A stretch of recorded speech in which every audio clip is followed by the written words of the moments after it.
E o Bruno e eu vamos falar sobre a tarefa de reconhecimento de entidades nomeadas e extração de relacionamentos, ilustrando um exemplo que é o Ambiverse.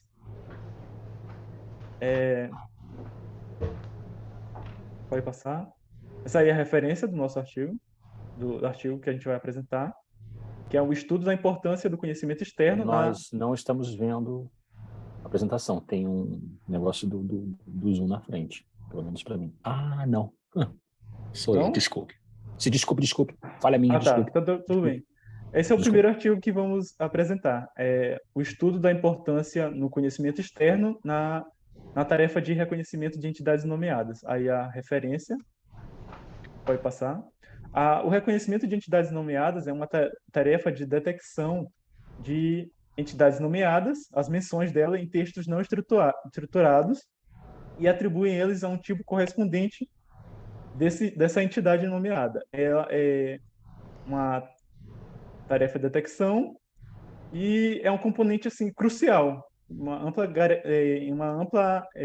conjunto de tarefas de compreensão de linguagem natural, como desambiguação de entidade nomeada, respostas às perguntas. E esse artigo ele tenta qualificar até que ponto um conhecimento externo influencia no desempenho dessa tarefa. Esse estudo eles visaram explorar diferentes fontes de conhecimento externo.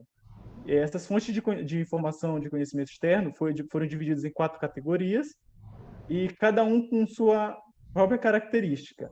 E a partir dessas fontes de conhecimento externo, eles querem medir quão, é, é, quanto elas refletem o grau de conhecimento contido em cada fonte, quantos elas influenciam nessa tarefa. Pode passar?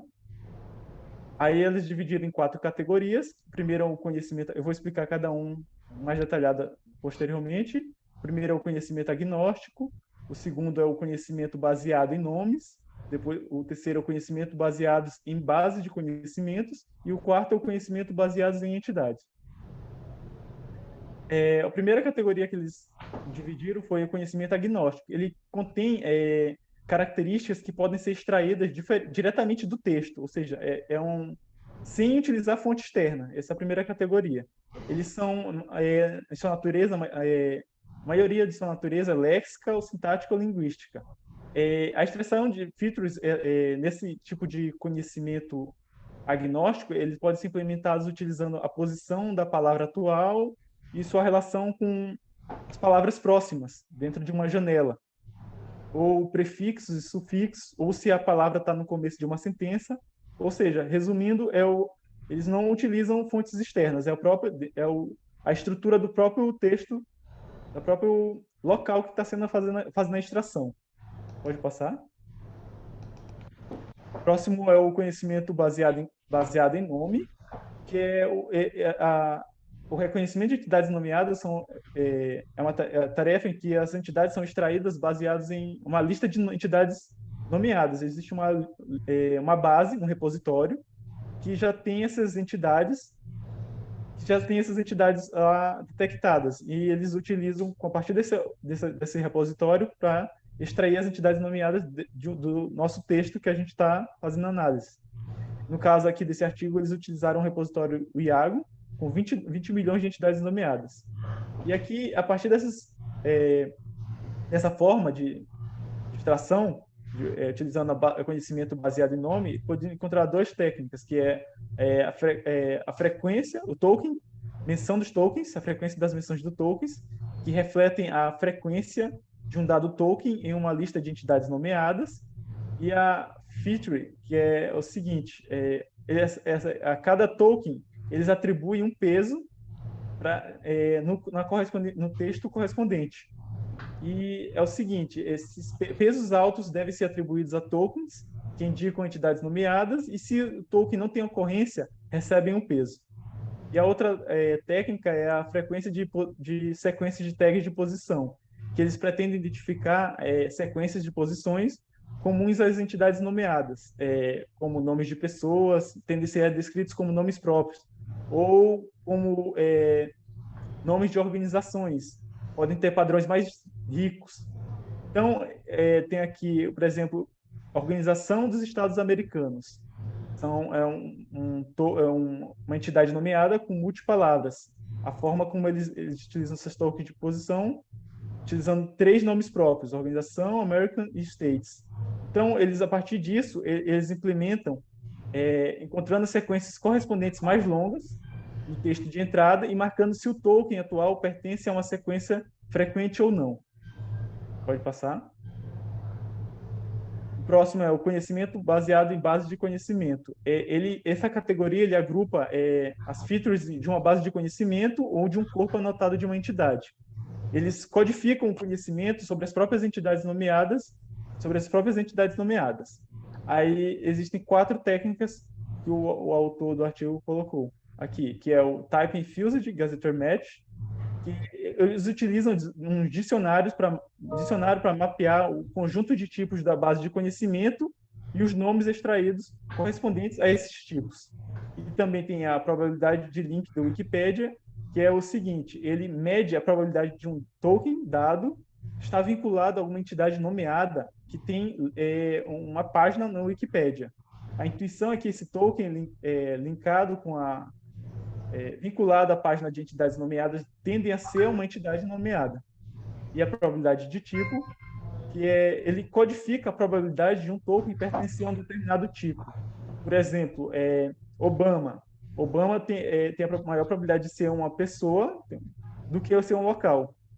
Funciona dessa forma a probabilidade de tipo. E a posição de tipo de token, que ele reflete que um token, determinado token, pode aparecer em diferentes posições, de acordo com o tipo de entidade. Por exemplo, eles utilizam, no caso aqui, esse tipo de marcação, o BILOU, que é para marcar a posição do token dentro da entidade nomeada, onde begin, inside, let, outside, unit. Essa codificação. E a partir dessa posição, ele reflete que o token pode aparecer em diferentes posições de acordo com o tipo de entidade. Por exemplo, Supremo Tribunal dos Estados Unidos é uma organização, e o United pode ocorrer no final. Já em Estados Unidos, no caso em exemplo, Estados Unidos também pode ocorrer no final. Eles utilizam essas tags aqui para indicar onde o token está aparecendo. Pode passar? E também tem um conhecimento baseado em entidade. Ele codifica um conhecimento específico de um documento sobre as entidades encontradas no texto. E utilizam 2 tarefas, tanto a de reconhecimento de entidades nomeadas, quanto a de desambiguação de entidade nomeada. Eles fazem o seguinte: eles primeiro executam a desambiguação de entidades nomeadas para encontrar entidades que são mais fáceis de ser detectadas. E depois tem uma segunda execução, que é a de reconhecimento de entidades nomeadas, que é para, a partir das entidades que encontraram na primeira execução, para encontrar menções dessas entidades em outras partes do texto. Ele usa mais recursos computacionais. No caso aqui, utilizam mais recursos computacionais, é o que eu já expliquei. Por exemplo, aqui, European Union, União Europeia, pode ser facilmente identificada, mas a sua sigla, EU, pode não ser encontrada. Aí, no caso aqui, usa a primeira execução para encontrar European Union, que é a desambiguação, e depois, a partir das entidades que eles já encontraram na primeira execução, eles tentam identificar menções dela a partir das entidades encontradas. Pode passar. Aqui é um quadro que eles colocaram, uma visão geral das categorias e suas características, assim como as suas descrições. Só resumindo aqui, desconsiderando a parte do conhecimento agnóstico. A categoria de conhecimento baseado em nome tem como features menções de token ou tags de posições. E a descrição para menções de tokens, alguns tokens são mais fortemente associados a entidades nomeadas, como, exemplo, país, ou John, nome de pessoa, escola, estação, ou sequência de posições de tag, que entidades nomeadas com multipalavras tendem a compartilhar padrões de posições, como, no caso, o exemplo que eles ilustraram foi a Organização dos Estados Americanos, utilizando essa sequência aqui, essa forma de padrão de token. E também tem categorias baseadas em conhecimento. que utilizam como feature dicionários, ou a probabilidade de o link dessa entidade estar vinculada à Wikipédia, ou a probabilidade de tipo, como eu falei. E aqui o exemplo. No caso do dicionário, Flórida seria uma menção de uma entidade de tipo localização, ou para a probabilidade de link de Wikipédia, Flórida pode ter uma página vinculada à Wikipédia. Então, poderia ser uma entidade. Ou a probabilidade de tipo, do caso do Obama, para uma pessoa. E a categoria baseada em entidade, que ele codifica documentos e indica a presença de entidades nomeadas dentro de outras entidades nomeadas, como do exemplo que foi destacado a União Europeia e a sua sigla. Pode passar. Nesse artigo, eles utilizaram para fazer os experimentos da tarefa de reconhecimento de entidades nomeadas, utilizando aquelas fontes, utilizaram uma CRF de cadeia linear, que é bastante utilizado para reconhecimento de entidades nomeadas, e também utilizaram aqui o AIDA, que foi um componente baseado em entidades. E para aplicar os experimentos, utilizaram 2 datasets, que são datasets padrões para reconhecimento de entidades nomeadas, como esse COM-LL 2003, que é uma coleção de notícias inglesas, que cobrem entidades em 4 tipos: per, org, loc, misc, que referem-se a pessoas, organizações, localizações e variados. E a outra dataset é o MU7, que é um conjunto de artigos do New York Times, com anotações em 3 tipos de entidades: pessoas, organizações e localizações. Aí o próximo aqui são os resultados. Os resultados são com 4 gráficos, onde eles analisam o impacto ao adicionar essas fontes externas de conhecimento na tarefa de reconhecimento de entidade. O primeiro gráfico, que está superior à esquerda, ele mostra 4 variantes do F1 Score. É o seguinte: no eixo X a gente vê o conhecimento externo adicionado, representado por o agnóstico, o nome, base de conhecimento e entidade, e no eixo Y a pontuação do F1 Score. Eles organizaram de forma que o mais à esquerda são aqueles que têm menor pontuação F1 e o à direita maior. E eles concluíram que a partir do primeiro gráfico que adicionar fontes de conhecimento externo aumenta a pontuação F1 Score, ou seja, eles conseguem detectar mais entidades nomeadas. E com destaque para eles destacaram que no caso a base de conhecimento teve um maior salto. E o segundo gráfico, que é o superior à direita, ele mostra o desempenho de extrações de entidades sem levar em consideração informações do seu tipo, que é ótimo que é bastante utilizado na desambiguação de entidades nomeadas. Eles verificaram que ao adicionar conhecimentos baseados em nome, houve uma queda. Entretanto, nos outros, houve um aumento na tarefa de detecção, à medida que adiciona essas fontes externas. O terceiro gráfico, que é o inferior à esquerda, ele mostra o desempenho por tipo na dataset do COM-LL 2003. Aí eles destacaram que há um impulso, no caso, há um aumento também de reconhecimento de entidades, à medida que conhecimento externo é adicionado, e principalmente aqui para organizações, que teve um maior salto de crescimento. Como a gente pode observar, de organizações, é o terceiro aqui, em nome, estava entre 80 e 85 e chegou a quase 90 para a entidade. E o quarto gráfico é o resultados por tipos no outro dataset, que é o MUC7, que é bastante teve a mesma conclusão para os outros tipos. À medida que o conhecimento externo foi adicionado, aumenta a performance. Entretanto, para a localização, houve uma queda, se observarmos entre a base de conhecimento e entidade. Houve uma queda para a localização. Pode passar. E aqui eles fizeram uma análise baseada em tempo, sobre o desempenho do tempo. No caso, para o dataset do COM-LL 2003, eles mostraram as médias em milissegundos por documento. Verificaram que no agnóstico foi 314 milissegundos, utilizando base de conhecimento externo baseados em nome, foi 494, base de conhecimento 693 e para entidades foi 4.139 milissegundos. Tendo destaque, então, que componentes baseados em entidade são mais caros, mais custosos. E aqui um gráfico fazendo essa análise da média, milissegundos. Pode passar. E também eles utilizaram o sistema deles de reconhecimento de entidades nomeadas, foi implementado adicionando 2 línguas. No caso deles foi em inglês, eles adicionaram também para alemão e espanhol, e concluíram com a mesma coisa, que adicionar conhecimento externo aumenta no desempenho da tarefa aumenta na performance da tarefa de reconhecimento de entidades nomeadas, a partir desse gráfico aqui. E assim eles concluíram que adicionar... um segundo. E assim eles concluíram que adicionar conhecimento externo na tarefa de reconhecimento de entidades nomeadas teve um desempenho considerável, só que, em consideração, eles são mais custosos.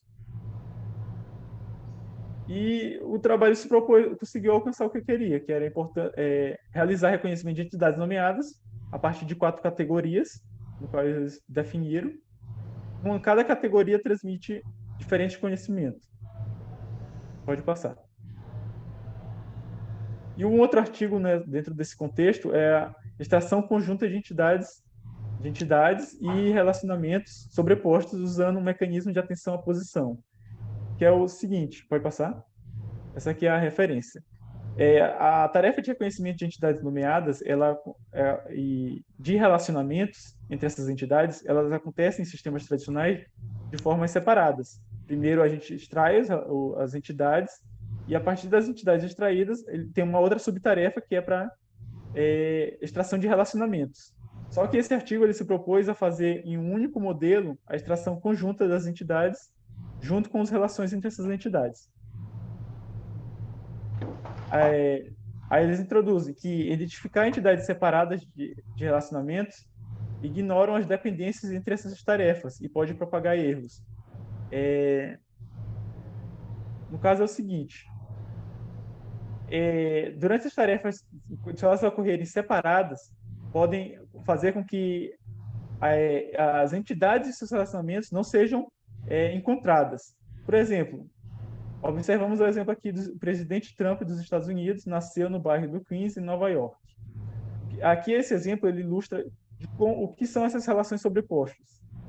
Temos aqui que a primeira relação, pelo quadro, tem entre 2 entidades, Trump e Estados Unidos, tem uma relação tipo presidente-off. Observando aqui que Trump, a entidade principal, ela ocorre depois da entidade secundária dos Estados Unidos. No caso, isso aqui eles classificaram como uma relação sobreposta.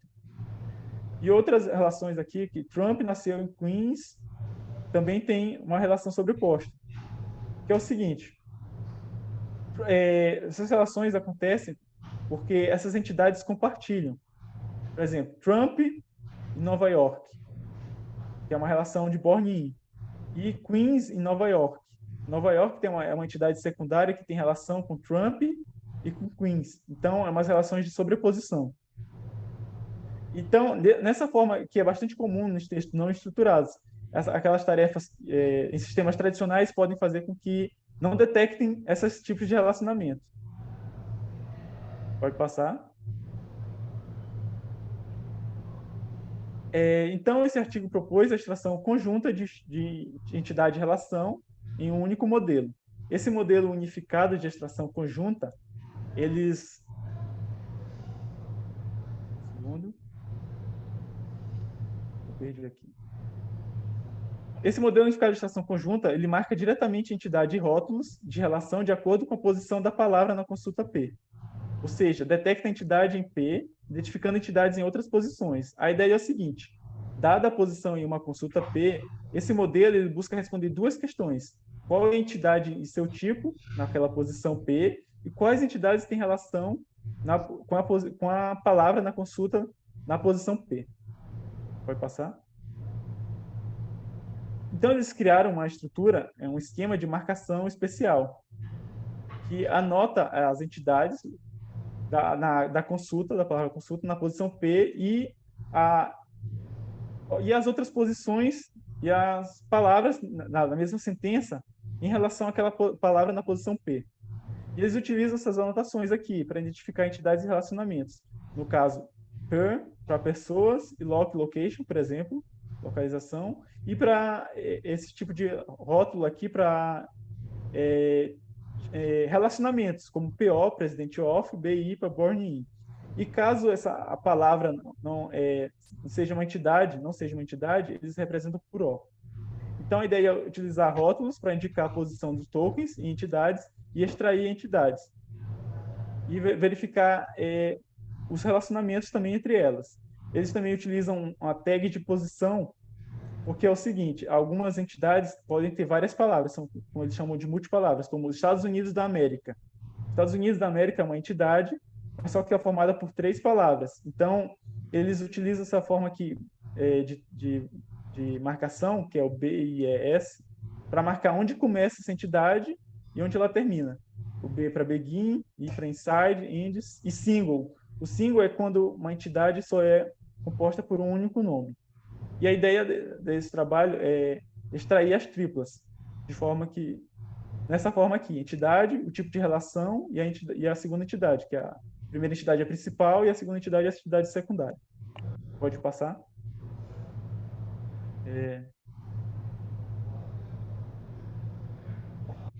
Aqui tem um exemplo de como é feito essa forma de trabalho, a metodologia de extração, utilizando o mecanismo de atenção à posição.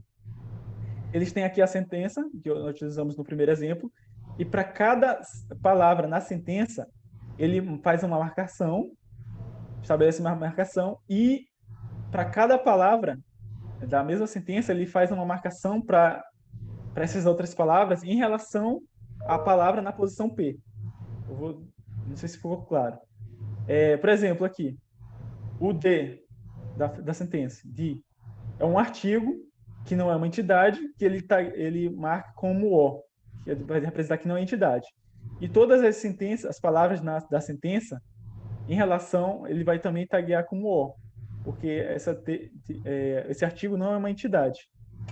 Já na entidade na posição 2, que é o United, ele vai reconhecer que é uma entidade, só que vai ter o United States, que é uma entidade multipalavra. E ele vai estabelecer que é uma entidade de location, que é multipalavra, utilizando a tag B, daquele BIES, begin, onde começa e onde termina a entidade. Como os Estados Unidos é uma entidade secundária, ele vai verificar que não existe uma entidade principal, né, ou é uma entidade secundária, e não uma entidade principal. Como os Estados Unidos não é uma entidade principal, ele vai marcar como O, que não existem entidades secundárias que se relacionam com a entidade principal dos Estados Unidos.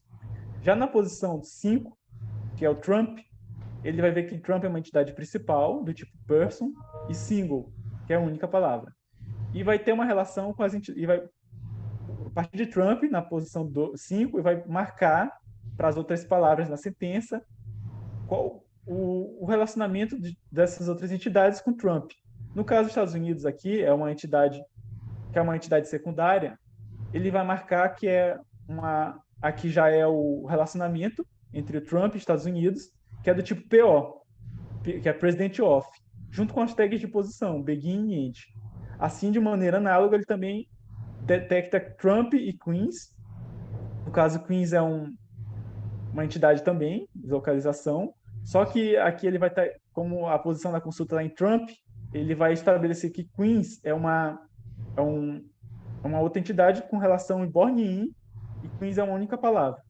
E assim ele vai detectando relações entre as entidades, de forma que, mesmo que elas tenham um longo alcance, no caso, por exemplo, Trump e New York estejam distantes, eles conseguem mapear o relacionamento entre essas entidades. Ou Trump e Estados Unidos, onde Trump é uma entidade principal que ocorre depois da aparição dos Estados Unidos. Pode passar. E aqui eles mostram, eles explicam como é que foi feita essa metodologia. Eles construíram uma arquitetura neural de rotulagem de sequência, de ponta a ponta, utilizando uma rede neural recorrente. Essa rede neural recorrente, eles utilizam o BILSTM, que ele codifica aquelas sentenças a partir da captação das dependências das sequências de outras palavras e utiliza um mecanismo de atenção à posição, que ele codifica informações de entidade de acordo com a posição da consulta e do contexto em qual ele está inserido. E por fim, utiliza um campo aleatório condicional, o CRF, que ele decodifica aquelas sentenças vão ser codificadas e o CRF decodifica para extrair as entidades e as relações sobrepostas, utilizando uma pontuação máxima. Pode passar. E aqui é a arquitetura da rede. Então, a ideia é a seguinte: vai receber como entrada a sentença e a posição da consulta P. No caso, aqui está em Queens.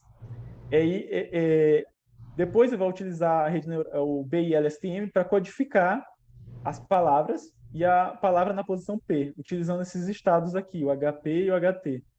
Esses estados aqui vão ser codificados utilizando o mecanismo de atenção à posição, que vai, para cada sentença, eles vai utilizar esses estados e vai fazer tipo um mapeamento entre o estado da posição atual da consulta P com o estado das posições, com o estado das sentenças das outras posições. E nisso ele vai codificar e vai jogar nesse vetor. Vai ser um par, que é o mecanismo de atenção à posição. E vão ser vários pares. No caso, vai resultar em um vetor. Esse vetor ele apresenta como informação de contexto. Esse vetor vai ser decodificado utilizando o CRF, e a partir desse CRF ele diz, com base na pontuação, qual é o tipo de relacionamento entre as entidades. Ou se é aquela entidade, ou se é uma entidade,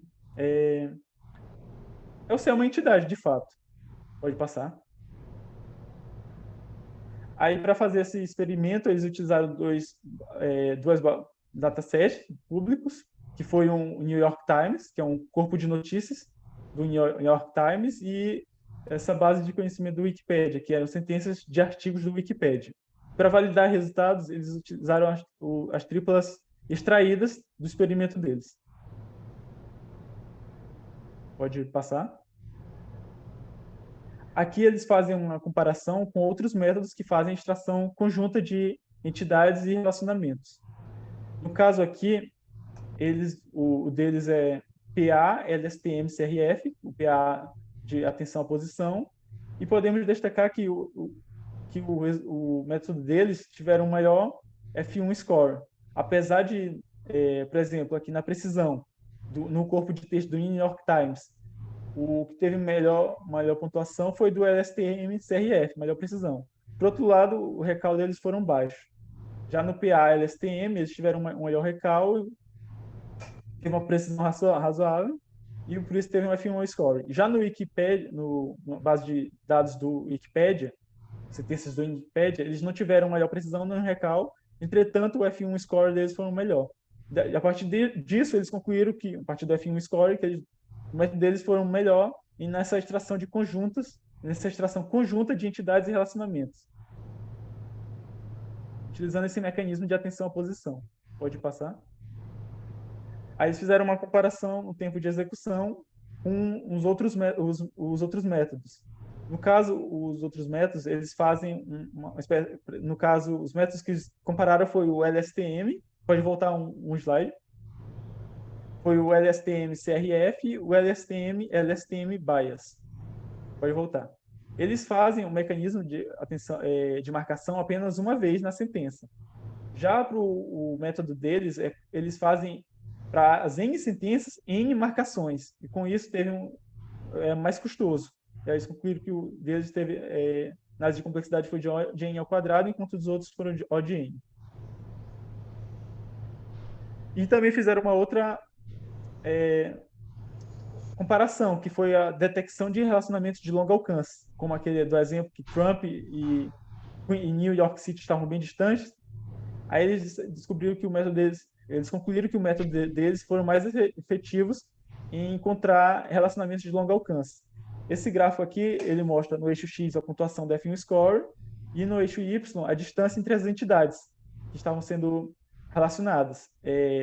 Por exemplo, à medida que a distância entre essas entidades aumentam, o método deles não teve uma queda enorme. Já no LSTM Bias, à medida que vai aumentando a distância entre essas entidades, no caso, por exemplo, aqui, 25, vamos supor que a entidade 1 tá 25, tem 25 palavras entre elas em relação à entidade 2. E a STM Bias teve uma queda considerável. Pode passar. E aqui eles mostram, uma ilustração de como funciona o mecanismo de atenção à posição. No caso, eles criam uma matriz. Aqui eles utilizaram 2 sentenças e é como se fosse uma matriz. É uma matriz, no caso. Aí esse token aqui vermelho, ele indica a entidade principal extraída e os tokens azuis, as entidades secundárias que têm relações com a entidade principal. Aqui é uma ilustração simples, e já na segunda ilustração, eles buscaram ilustrar de como funciona o mecanismo de atenção à posição para entidades de longo alcance. Mostrar que, apesar do Park e Anderson estar distante do Thousand Oates, eles conseguem mapear um relacionamento entre essas entidades. Podemos destacar aqui o Albert, por exemplo, entidade secundária Albert. O Albert, se observarmos pelas cores aqui, que ele tem algum relacionamento com Karen e com Anderson. E com esse tipo aqui, Sons, levando à conclusão que Carol é mãe de Albert e Anderson é pai de Albert. Pode passar.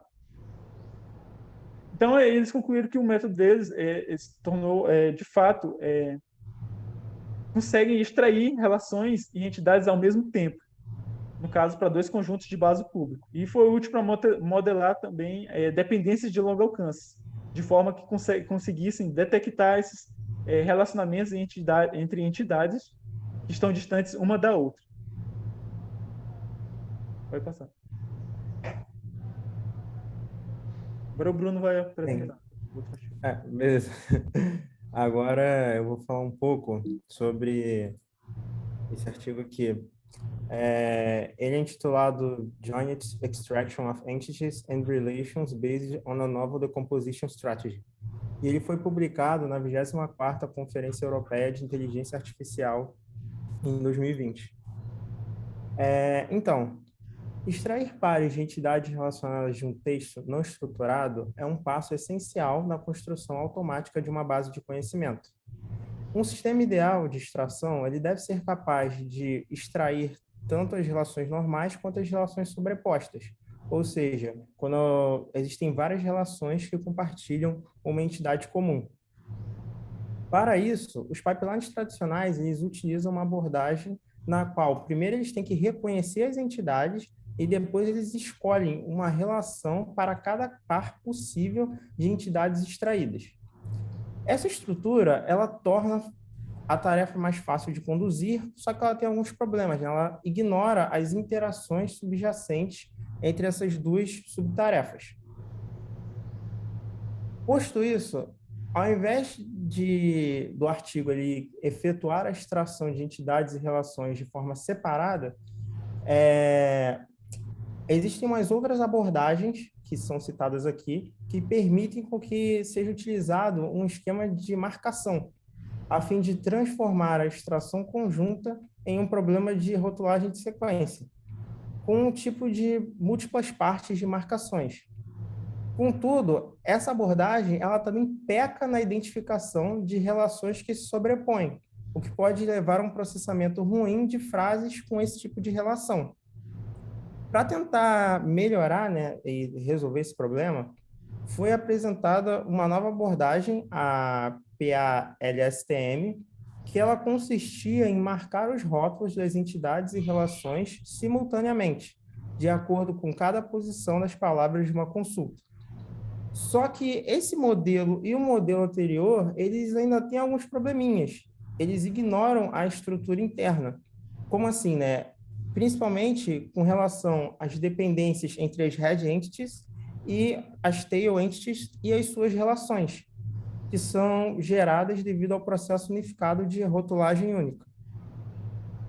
Então, a ideia desse paper é apresentar uma abordagem que explore essa estrutura interna da extração conjunta, propondo, assim, uma nova estratégia de decomposição. E essa estratégia, ela teria por finalidade decompor a tarefa em vários problemas de rotulagem de sequência, com rótulos parciais capturando diferentes aspectos da tarefa final. Então, pensando em uma frase, a ideia é, primeiro, distinguir criteriosamente todas as head entities candidatas que podem estar envolvidas com as relações de destino. E, então, as tail entities e as relações correspondentes vão ser rotuladas para cada head entity extraída. E aí, a gente vai nomear essas duas etapas de extração HE, extração head entity, e extração Tail Entity and Relation, que é o TER. Então, observando aqui o exemplo da figura 1, a gente tem uma abordagem de decomposição em diferentes etapas, em que o exemplo continua sendo o mesmo, que é o presidente dos Estados Unidos, Trump, nasceu lá pelos arredores do Queens, na cidade de Nova York. E a gente começa a ver algumas tags aqui, que ele separa tanto as tags de Trump e de Queens, e algumas relações.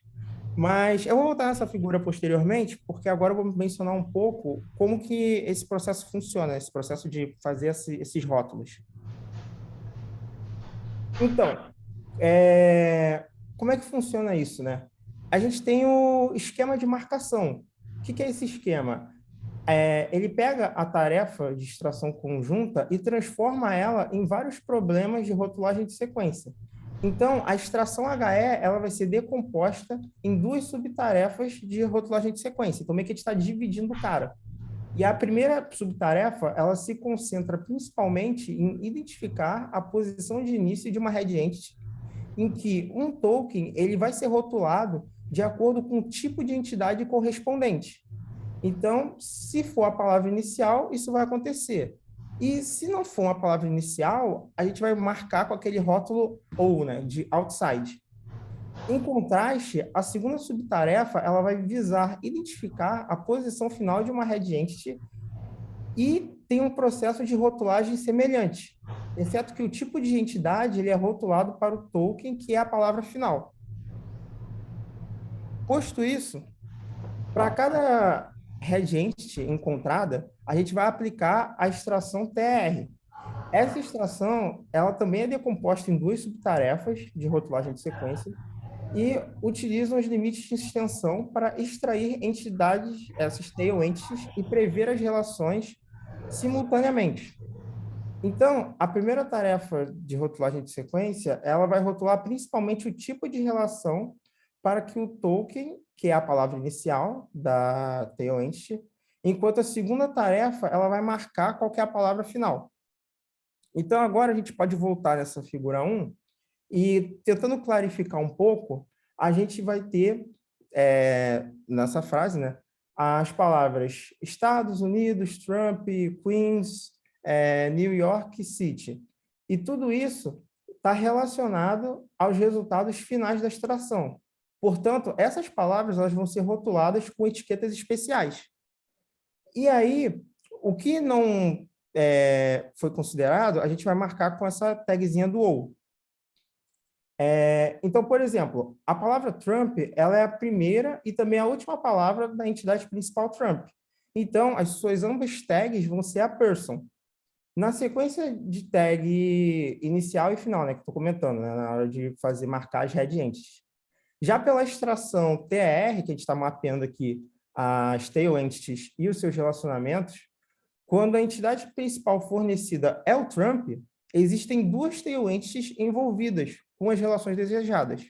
Ou seja, o Trump ele é o presidente dos Estados Unidos, que é essa primeira relação aqui, Trump, President of United States, e o Trump, que nasceu em New York City, né? E o Trump, que nasceu em Queens. Então, a gente tem duas diferentes aí. Então, a gente vai ter aqui o President of e o Born in. Pode ser tanto o Queens quanto o New York City. E, além disso, a gente tem uma segunda head entity, que é a Queens, que ela começa e termina nela mesma, e consegue extrair uma tail entity e uma relação quando a gente fala que Queens está localizado em New York City. E as outras palavras, como elas não são relevantes para esse contexto, né, que a gente está escolhendo essas head entities aqui do Trump e do Queens, elas vão ser tudo marcadas como o ou, de outside, que não vai fazer muito sentido nesse contexto. Então, de acordo com esse esquema de marcação, é utilizada uma arquitetura unificada para fazer tanto a extração HE quanto a extração TR. E nesse artigo, o extrator ele foi condensado em um módulo geral, chamado Hierarchical Boundary Tagger, abreviado como HBT. Formalmente, a probabilidade de extrair um alvo T com um rótulo L de uma sentença S é universalmente modelada com uma função que pode ser observada aqui nessa figura 1 aqui, nessa equação 1. O que é esse alvo T, né? Esse alvo T ele consiste ou na head ou na tail entity. Aqui não tem meio que uma distinção entre as duas, porque a ideia é manter a generalidade para aplicar esse modelo, esse HBT, tanto na hora de fazer a primeira extração quanto a outra extração. Então, além disso, a gente tem também o índice de início, que é o T, e o rótulo ELT, que é o índice final. Posto essa primeira equação que vai tirar a probabilidade da gente extrair uma head entity ou uma tail entity da sentença, a gente consegue ver que tal decomposição ela tem uma ordem natural, né, dentre as tarefas. E a previsão das posições finais ela pode se beneficiar dos resultados da previsão das posições iniciais, o que motiva a empregar uma estrutura hierárquica, como a gente consegue observar aqui na figura 2, em que a gente tem o extrator HE, que ele vai passar pelo HBT, e depois a gente tem o extrator TR, que também vai passar pelo HBT. E aqui a gente consegue ver na esquerda como que funciona esse HBT. O que quero dizer com isso, né? Como é que ele funciona?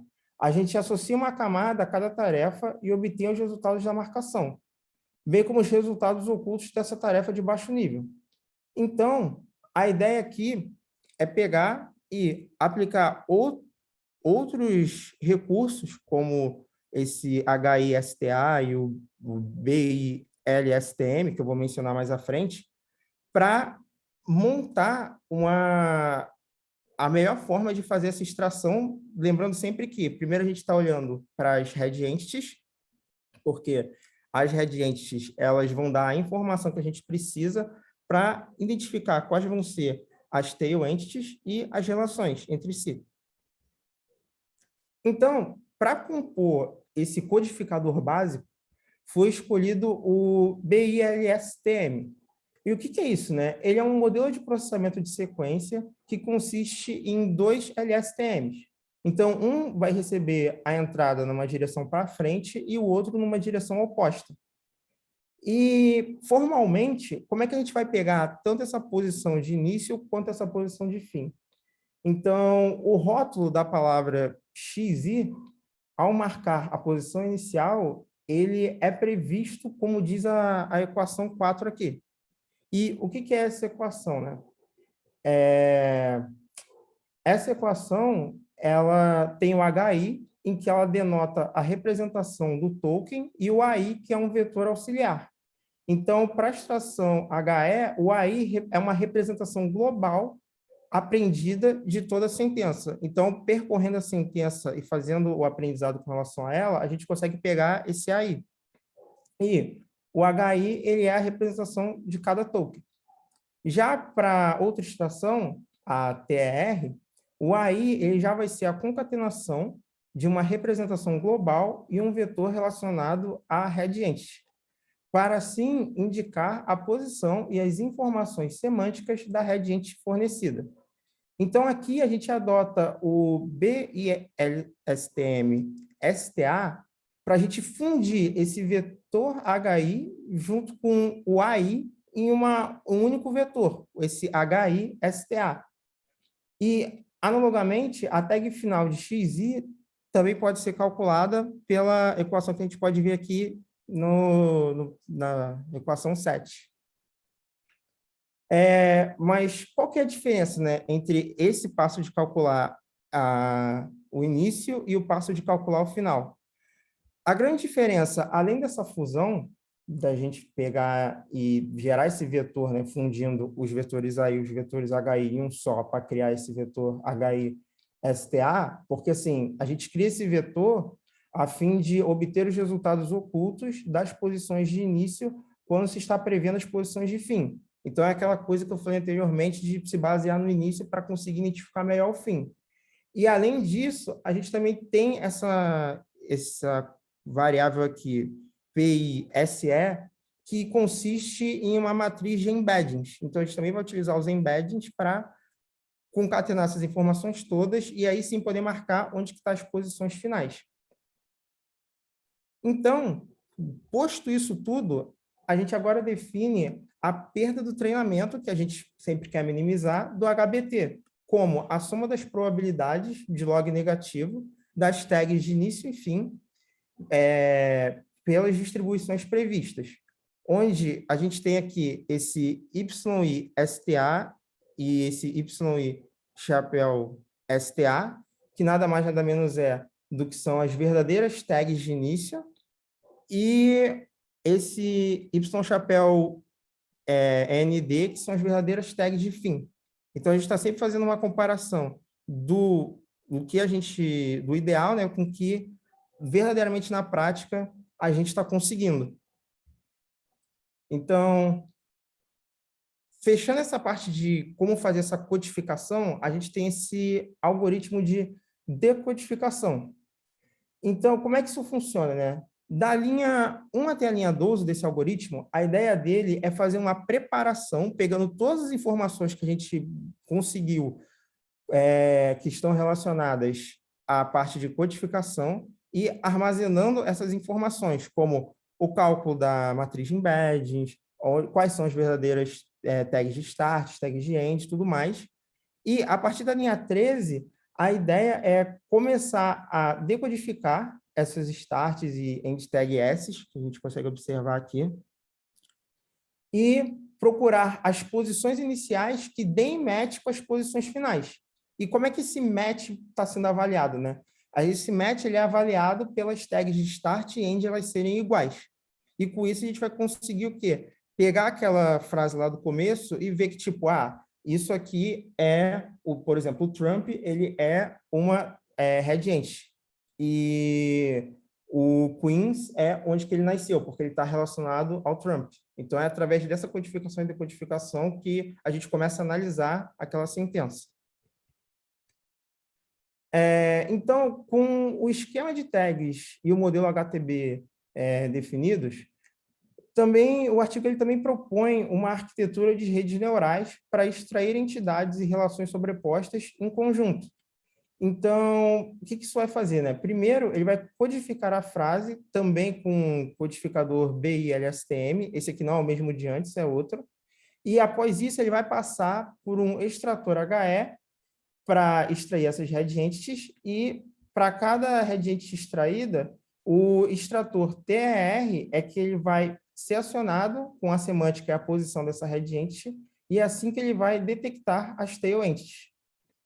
Então, se a gente voltar aqui nessa figura aqui, a gente vê que o HTB ele vai fazer essa codificação, essa decodificação, já vai preparar o terreno, e aí a gente vai entrar nesses extratores aqui.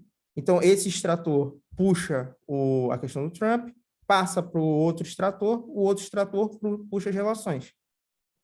E eles meio que têm esse sharing de encoder, mas esse sharing de encoder, ele nada mais, nada menos eu posso mencionar ele agora, ele é um codificador compartilhado, que também usa essa BILSTM, para incorporar a informação e de duas direções distintas. Então, a ideia aqui é só pegar e conseguir obter a informação de uma forma mais clara.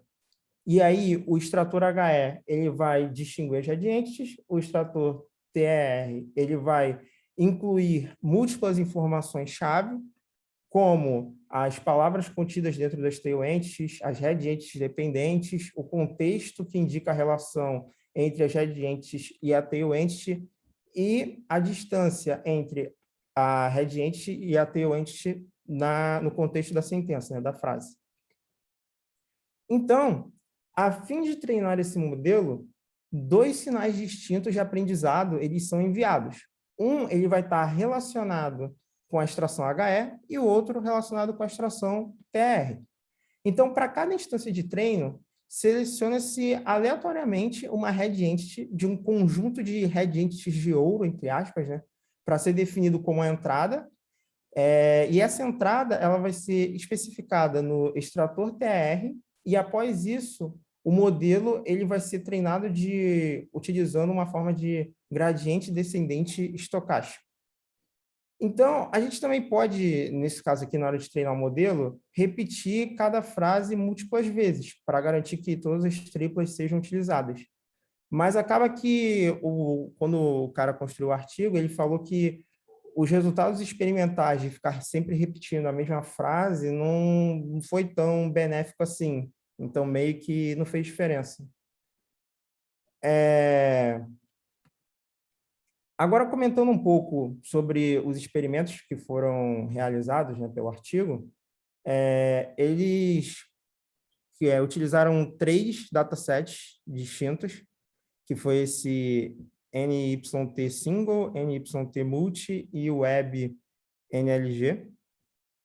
E nesses 3 datasets, o que eles pegaram? Né? Eles pegaram 66.335 frases de treino do NYT single, 56.195 do multi e 5.000 do Web NLG.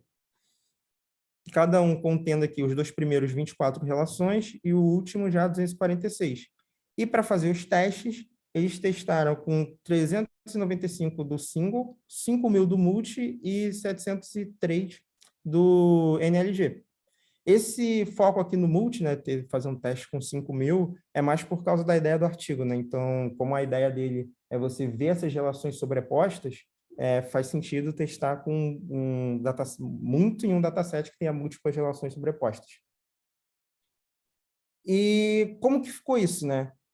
Nessa tabela de resultados aqui, a gente tem várias outras abordagens, até o próprio PA-LSTM.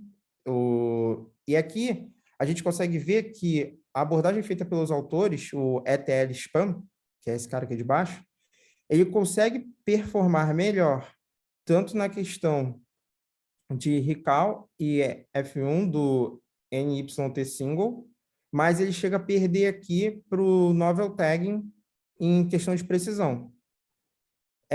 Em questão do NYT multi, ele é o melhor, assim, não disparado, mas ele consegue uma precisão, um recall e um F1 bem melhor do que os outros modelos. E no terceiro dataset do Web NLG, ele também foi o melhor na questão desses 3 métricas de precisão, recall e F1. E expandindo melhor essa comparação com o PA-LSTM, essa melhora de 5,2% que a gente consegue observar aqui, cadê o LSTM? Aqui. É aqui? Aqui. Isso aconteceu, se acredita o autor, né, devido à decomposição da tarefa de extração em várias subtarefas mais gerenciáveis, porque essa que é a ideia aqui, na hora de pegar a sentença e extraindo, se vocês repararem, a gente foi quebrando em várias subtarefas menores, tanto a questão do extrator, que pega a tarefa e já divide em 2, tanto a extração TR, que também pega uma tarefa e divide em 2 subtarefas menores. E por essas subtarefas menores serem mais gerenciáveis, né, e conseguir lidar com isso de uma forma mutuamente aprimorada, então a gente conseguiu obter esse resultado, né? Então, além disso, dessa divisão, o extrator TR ele consegue efetivamente capturar as informações semânticas e a posição da head entity que ele está dependendo. Então, por ele saber exatamente essas informações, ele tem uma certa vantagem, porque o PA-LSTM, ele até detecta as tail entities e as suas relações, mas ele só consegue fazer isso em consultas que dependem de uma palavra única. Então, acaba que ele não consegue atingir o mesmo resultado. E analisando agora uma comparação do ETL-SPAN, né, que é o modelo que a gente está vendo aqui no artigo, e o ETL-BIES, a gente percebe que esses bytes por segundo são o número de bytes que são processados. Então, a gente vê que o ETL-SPAN ele processa muito mais bytes por segundo do que o ETL-BIES, porque, segundo o autor, né, isso aí é uma coisa que ele comentou que ele não tem muita certeza, mas ele acredita que passos adicionais estão sendo utilizados pelo ETL-BIS, e acaba que o ETL-SPAN ele vai fluindo de uma forma natural nas suas decomposições na hora de mapear o que é uma head entity e o que é uma tail entity, enquanto o modelo anterior ele tem que fazer umas etapas mais forçadas, que acabam dificultam um pouco a sua performance. E agora, comparando assim, indo mais a fundo, né? A gente consegue ver o quanto de precisão recal e F1 que o modelo consegue na questão de char embedding, position embedding, hierarchical tagging, o modelo de tagueamento das head entities, o quanto que foi a porcentagem que ele conseguiu atingir ali, né? E o joint learning. E aqui ele faz uma comparação entre diferentes relações utilizando os modelos OrderRL, GraphHEL e o ETL-SPAN. Então, para entidades que têm uma relação, que seria o normal, a gente tem um score de F1 do ETL-SPAN em quase 90%, sendo o piorzinho esse GraphHEL. E quando a gente tem múltiplas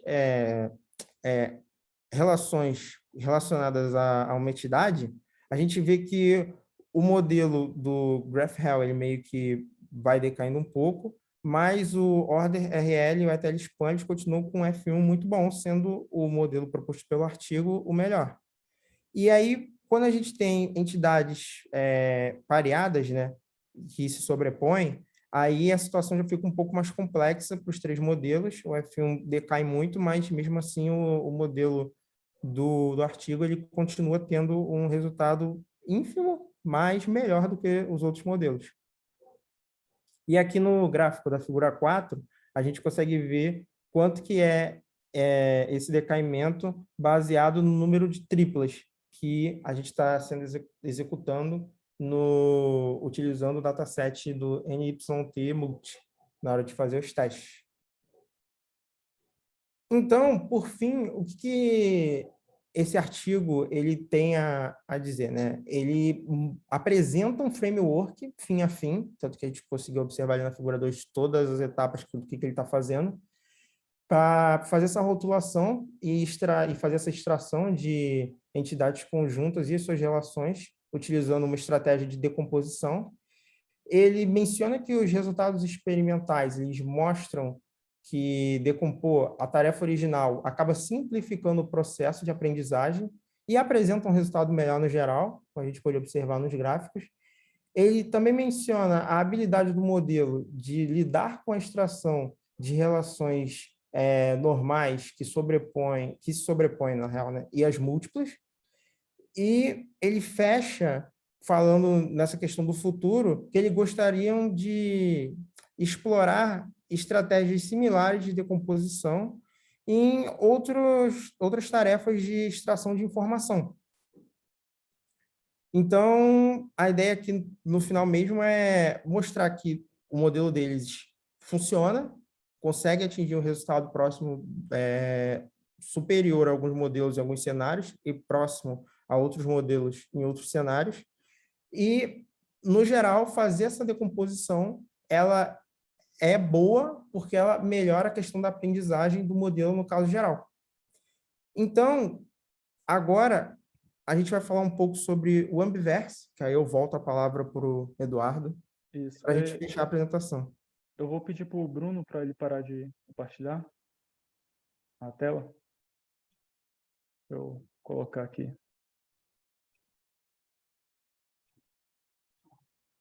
Estão vendo o slide? Sim, Certo? sim. Beleza. Ambiverse. Como exemplo de ferramenta que faz essa tarefa de reconhecimento de entidades nomeadas e extração de relações, temos o Ambiverse, que ele é um conjunto multilingüe de compreensão de linguagem natural. Ele combina vários componentes que estão relacionados com a parte de processamento de linguagem natural. E esses componentes fazem tarefas de reconhecimento de entidade nomeada e desambiguação, ou seja, vinculação de entidades, extração de informações abertas, uma estimativa de saliência entre entidades, vinculação de conceitos, e ele fornece uma base para aplicações relacionadas a Text to Knowledge. Quais são esses componentes que ele combinam? No caso, para reconhecimento de entidades nomeadas, tem o Knowner, que o reconhecimento de entidades nomeadas, como já foi falado, ele identifica menções ou nomes de entidades, pessoas, organizações, localizações, músicas e produtos. E esse Knowner, ele é fornecido pelo... O Ambiverse fornece o Knowner para fazer essa tarefa de reconhecimento de entidades. O Knowner trabalha com esses seguintes idiomas: inglês, tcheco, alemão, espanhol e russo. Outro componente é o EIDA, que é para desambiguação de entidades nomeadas, que é, no caso, geralmente, quando a gente vai vincular uma entidade, a gente primeiro executa o reconhecimento de entidade nomeada e depois a desambiguação. Por exemplo, nomes de pessoas são bastante, como é que posso dizer, são bastante ambíguos. Então, por isso é bastante utilizar esse componente de desambiguação. E o Ambiverse fornece uma versão assim melhorada do EIDA para essa tarefa de desambiguação, mapeando menções para entidades registradas que são derivadas da base de conhecimento, daquele repositório que eu falei, o IAGO. E o EIDA trabalha com inglês, chinês, tcheco, alemão, espanhol e russo, os textos. E também oferece a vinculação de conceito, que o outro componente que tem no Ambiverse. Que essa vinculação de conceito ele é similar à vinculação de entidade, mas ele tem focos a entidades que são não nomeadas. Por exemplo, carro, por exemplo, é um dos que eles exemplificaram na documentação deles. E esse Ambiverse, ele fornece um novo conceito de vinculação componente de vinculação de conceito, que é similar ao EIDA, a desambiguação de entidades do EIDA. E essa vinculação de conceitos trabalha em textos com inglês, chinês, tcheco, alemão, espanhol e russo, assim como os outros. Aqui é uma demonstração de como funciona o Ambiverse. Eles têm a página no GitHub deles, no repositório. Nós tentamos baixar ele, executar ele com o Docker, só que deu um erro. O repositório, eu vou já mostrar daqui a pouco, aqui como é que funciona. Dada a nossa consulta ao reconhecimento das entidades, e a partir desse reconhecimento das entidades, ele fornece informações sobre essas entidades reconhecidas, dando uma estimativa, uma pontuação, para ver qual teve a maior pontuação, qual o que se refere mais da consulta. Aí aqui tem os dois links, que é a página do GitHub e um vídeo que a gente vai mostrar sobre as pessoas que estavam envolvidas no Ambiverse. Eles montaram até uma empresa. Aqui está a página do GitHub deles. Nós tentamos executar, mas ela não é atualizada há um bom tempo, uns 3 anos atrás, e estava dando uns erros. Aí por isso que a gente queria mostrar executando, mas não conseguimos. Então, nós mostramos só a tela de demonstração. Eles também têm um site que era para ser a demonstração, só que está fora do ar. Mas tem um vídeo bastante interessante que eles mostram como funciona o Amiverse. Eu vou rodar. Se vocês estiverem ouvindo o áudio, aí dá um confirmo para mim. You can't only search for words, you can Sim. search for meaning. Amiverse Search understands that Paris is a capital city and that Paris Hilton is a celebrity. This also allows you to search for whole groups of things. For example, you can search for all fashion labels without knowing the exact names of them.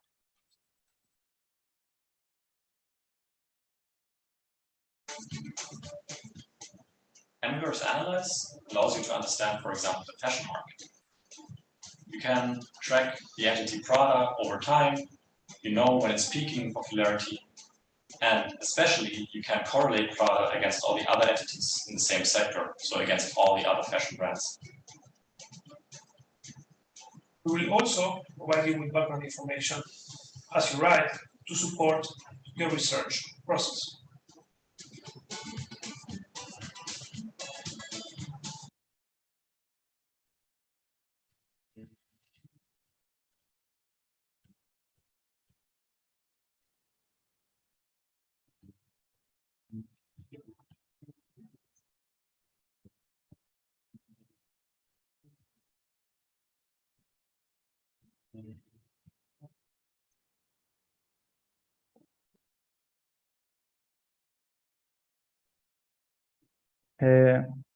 Como vocês podem ver no vídeo, eles mostraram como um exemplo de rodando o Amiverse. Aí eles fizeram dadas as palavras-chave na consulta, mostraram várias informações dada a consulta do usuário, como a frequência das entidades, maior frequência das entidades que estavam lá dentro dada a palavra de consulta, entre outras informações, como gráficos. E é isso.